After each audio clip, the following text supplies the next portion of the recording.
Hello, hey all, Auto McLean here. I'm going to be talking about the third part of Sharyse Neilyn right there. As just a little recap, she's been working on her archery. She's now manager at a zoo, and she's helping out Otto with his tech, and he's helping out her with her projects as well. Okay, so Sharyse in her later years, her 30s and her early 40s, she was finalizing her DNA projects. She sent seeds to Otto right there. I really am just going to say that right off the bat, but I am going to backtrack a little bit just to actually say everything she did in between there. Okay, so she figured out more ingredients.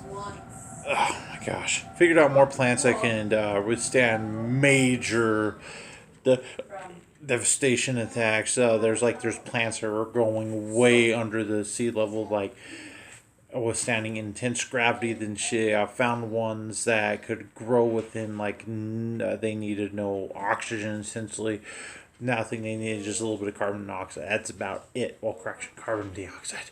Said that wrong for a second, but whatever, doesn't really matter. They just needed very little bit, and they only grew like that much, but they did actually provide quite a bit of oxygen themselves and a little bit of other energies. Let's see, and stuff like that. But in the end, though, she figured out how to make plants that could withstand fires, gravity, out in space. She also figured out plants that could withstand growing underground, which wasn't that hard of a deal there.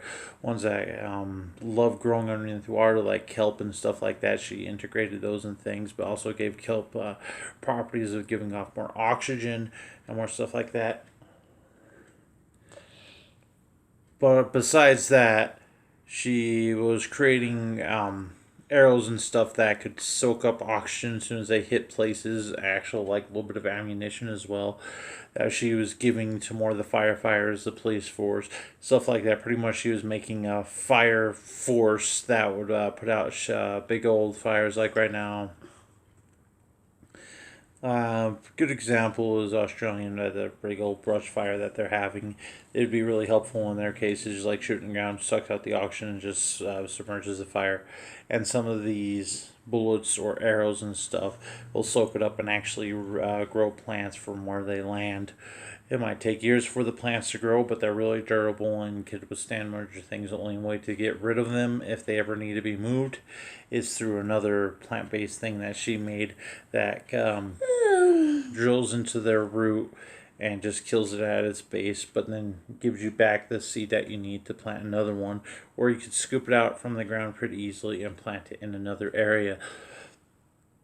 Then Sharyse herself was also part of a night watch crew where she would go from house to house, make sure there was no criminals there and all that stuff.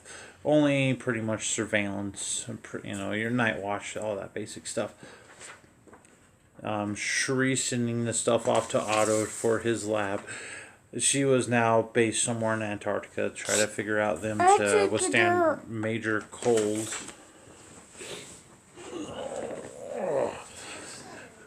Plus, the rigid environment, see if they could actually be planted within ice. We need to figure out how to make plants do that. Grow their own root system that could provide their own dirt. She made plants that could pretty much create their own environments, which if they put them in the wrong area, they could become an invading species and corrupt the land. But luckily, Sharyse did have countermeasures for those type of things if that ever happened. So she herself was getting very smart with the plants.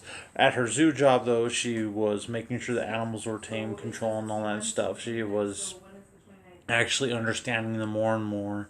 She could actually tell them where to go, and they actually listened to her. She was pretty much learning how to communicate to them and understand what they're saying. Like, pretty much she was becoming an animal whisperer with every type of animal.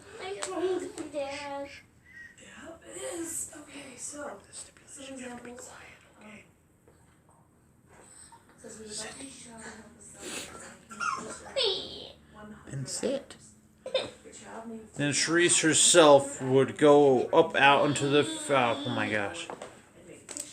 She sent stuff off to Otto so he could finalize his projects. When she was turned 40, she did all that. And they were communicating more. They are actually partially starting a relationship at this point where They were getting along, actually wanting to be together and all this stuff. But it wasn't until a couple years later where she was actually able to come down. I'll get to that in a moment. She was, my gosh.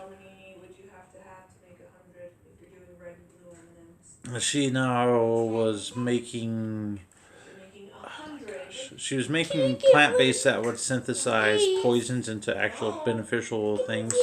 Like, here, anthrax, very deadly to us. She actually made a plant that's degrade it down into its base form, do that, and create a water base out of that, or something dry base, since this again is anthrax. Sucks up, goes down, boom, gone. She figured that out with a bunch of other poisons. She herself was actually majorly ill for the last little bit, but her body was degrading, all that stuff. But she beat all that by some miracle plant that she made, that she did out of a lot of fruit-based plants and stuff that otherwise other people couldn't figure out how to get a cure from, but she did. So she was a miracle worker with a lot of the plants. She also helped teach everyone at the zoo how to get along with the animals better, not to be scared of some of the more deadly ones, like the predators that are there, not to be scared of them.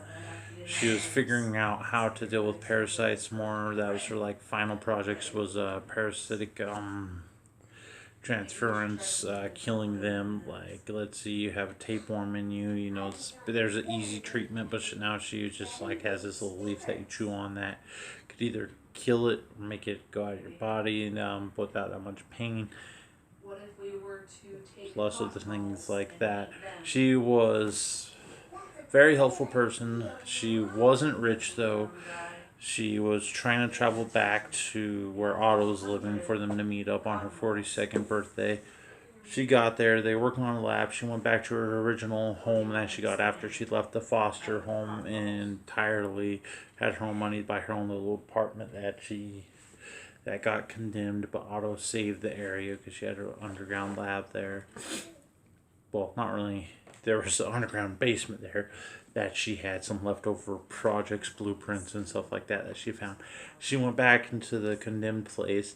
Sadly, though, when she got there, something exploded, shot into her, sucked out all the oxygen that was within her. Even though all her countermeasures to stay alive, by all means, she died in the house that she loved because it got her out of her foster home. So by all sad measures, she was gone. But luckily, Otto had all her memories saved within his watch. So this was not the last of her, but for now, this is the end of her life. In the Earth realm, that is known to be. She does become the Queen of Flursick, though. Just keep that in mind. Peace out. You'll have a wonderful life. Take care.